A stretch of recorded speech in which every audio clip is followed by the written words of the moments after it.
Hello, BookTube, and welcome back to June on the Range, a great BookTube event created by Michael K. Vaughan, in which we read Westerns in the month of June. I prepare for this informally all year long since last June. Every time I find a cheap 25 or 35-cent paperback of an old Western from 50 years ago, I get it and just chuck it on the pile, figuring that when June comes around, I will read a lot of those Westerns. Maybe not all of them. I'm not going to be religious about it. I have a lot of Western ebooks, for instance. I plan on getting to a lot of those in the month of June. But last night, I threw one of those paperbacks on the pile for the night's reading.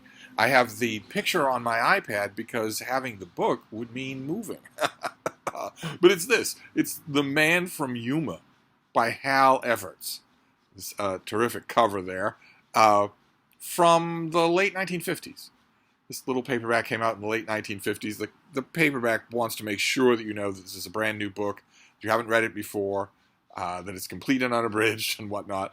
And it is slightly twistier than the last Western that I read. It was a little bit more plot complex. Very little bit more. The main character is a guy named John Hazard. And when we meet him, he is a prisoner with a bunch of other prisoners. And there's an escape attempt. He is involved in an escape attempt. He actually does succeed in escaping with another prisoner. A guy named Ed Sharp escapes with him into the water and then into the desert. And we learn after that, the scene shifts to army officers, and we learn that the escape attempt was planned. It wasn't written out in any great detail, and even the men in charge of the prisoners didn't know about it, but it was planned because John Hazard is a plant. He's the best fighter, the best Indian tracker that his superiors have ever had, and they have planted him deep undercover as a criminal with a member of a gang called the Yellow Leg Gang that Ed Sharp runs with, figuring that Sharp will make the introductions and get Hazard into the gang. The gang is run by a character named Otis Bird, O-D-U-S, not O-T-I-S. Otis Bird was an enlisted man in the Army. And he came from a shady past. A lot of characters in the book are not sure that Otis Bird is even his real name. A lot of people think that he enlisted merely to avoid incarceration, that he's a thoroughly bad seed who just enlisted in the Army to get away from it all. But he doesn't get away from it all. He carries his criminal ways with him in the Army, and they bust him out. And he breaks out of prison. He breaks out of jail with a group of men. They steal a bunch of Army uniforms, and they start using those uniforms to commit crimes with impunity as the Yellow Leg Gang, which will make sense if you know what Army uniforms look like at the time. And the Army wants nothing more than to shut this gang down, not just because Otis Bird is one of their own and that stings a bit, but also because the Army's not in the best repute in the territory anyway. But the Yellow Leg Gang is just making it worse. And they can't find them. They disappear into thin air after they've committed their crimes. So they need someone on the inside to bring the gang down from the inside, and John Hazard is that someone. But he's deep undercover. No one guesses. Sharp doesn't like him. None of the people in the gang like him, except maybe Otis Bird, who I know John Hazard is. He's a tall, jut-jawed, gun-toting, typical Western hero. I know he's supposed to be the guy that we center on as a reader. But Otis Bird is more interesting. Otis Bird is far more complex than any other character in this book. That's not saying much because none of them are really complex, but it at least stands out on the page. He's an interesting character, and it works. Hazard worms his way into the gang and is figuring out a way to take them down. There's suspicion everywhere. No one in this book trusts anyone else in this book, including the lady love this time around, who's not Carol, but Nora. She has a rough wooing with John Hazard. It's obvious from the middle of the book that they're going to end up together. But they exchange harsh words, all the usual stuff that you get, not only in Westerns, but also in a lot of romances. All the usual stuff. Very much in the background. The main thing you want to know about this book is whether or not, the thing that keeps you turning the pages is whether or not John Hazard's cover will be blown and how. And also, of course, the book sets up a climactic confrontation between him and Otis Bird. That is, that's going to happen. We don't get many insights into what Hazard is like as a character. He isn't really like anything as a character. There's very little, Everett takes very little opportunity to develop anybody in this book. The thing that's maddening about John Hazard is that we get a momentary bit of dialogue that is a window into what he would be like as a character if this author felt like writing him as one. He is talking to Nora, and she mentions, not approvingly at all, she mentions that just recently she saw a man kill, she saw Hazard kill a man as easy as breaking a stick, and that as far as she's concerned, that makes him a killer by nature, a repellent figure even in the violent Old West. And he says it's hard to explain. When I was a kid when the war, that is the Civil War, broke out. Never worked in my life. Afterwards, my friends, those who'd lived through it, had businesses or farms they could go back to, families. I didn't.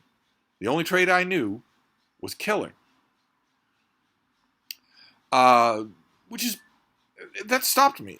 When I was reading this, nothing else in this book stopped me. It's an hour's read. It's enjoyable. It's exactly the kind of pass the time, pass the commute Western that made these things such a hit in the 50s and the 60s. But I read that and I thought, well, okay, that doesn't explain anything, right? You could learn a new trade. It's obviously, when you say the only trade I knew was killing, what you obviously mean is the only trade I liked was killing. In other words, that explanation on his part, to the limited extent that it was intended as one, certainly did not console me anywhere near as much as it seems to console Nora. She's right there for her man at the end. What's he supposed to do at the end of the book? The only trade he knows is still killing. but let's not. We shouldn't belabor the end of the book, because in a novel like this, where Otis Bird is wanted by the army, he is a mastermind. He is cunning. He's more intelligent than the men who are trying to find him. He ends up being the prime opposite number enemy of the hero. So you are expecting a very satisfying confrontation between the two of these. And that doesn't happen. For the second Western in a row, 2 days in a row, I have read an author who knows what the dramatic stakes are and does not provide them at the end. I always say I don't want to spoil the book when this is a Western from 1958. That's never been reprinted. It's never going to be reprinted. So I don't know that I need to worry about spoiling it. But there is a climactic gunfight at the end. And I don't want to spoil the book, but when you are setting up your whole novel for a climactic gunfight between the bad guy and the good guy, there shouldn't be any obstructed lines of vision. You should be able to see what happens. You should be able to see that moment, and you as an author should dramatize that moment. You should show it to your reader. They've been waiting all this time to see that moment. If you don't do that, you have largely failed, no matter how by the numbers competent the rest of the book is. And this was by the numbers competent, this book. It's a little bit confusing to me. I'm not making a habit of researching the authors who write these books. A lot of times I'm getting the impression that they are writing under pseudonyms. They're writing hundreds, or in one case over 1,000 books. That they're hyper productive stage names, and that it's just guys at manual typewriters pounding out stories and novels that would sell in the market. I think we have to wait for a siren now.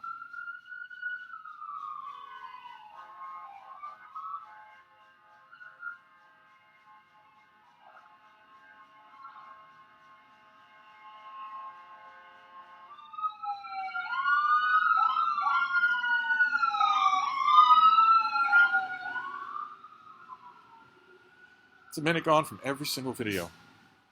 Every single time. Okay, where was I? I have to draw myself back from a fat ambulance driver who wants to get through a red light without stopping. which is a crime in Massachusetts. Oh, right. The authors of the books. The authors of the books. I haven't really made a point of researching these authors, but Hal Everetts is a writer that I know. Vaguely. I'm familiar with him from all the big old anthologies that I get of great old magazines from the early part of the 20th century, where he was a very competently selling short story writer right alongside all the biggest names that you would know, Edith Wharton and F. Scott Fitzgerald and whatnot. He's working right alongside those people, selling magazine articles and longer stories and nonfiction features to all the major venues of the day. I think I've read some excerpts or some stuff by him that has been in anthologies from the first half of the 20th century. But Hal Everetts died in the early 1930s. He certainly wasn't writing a novel in 1958, and as far as I can tell from the copyright information on this stuff, it did come out in 1958. It's not an older reprint. Your copyright information usually tells you that. So I'm left with two possibilities here. Either the more likely possibility is that whoever this paperback publisher is just didn't bother to look up the provenance of this book and didn't care. And so we're only giving as their copyright date the date they published the book. You're not supposed to do that. You're supposed to, if your book has a longer life than that, you're supposed to put it in your copyright information. That's one possibility. And the other possibility, I guess it's possible, I haven't looked, but it's possible that Hal Everetts had a son and called him Hal, and that son grew up and wrote Western novels. The timing would work about right for that.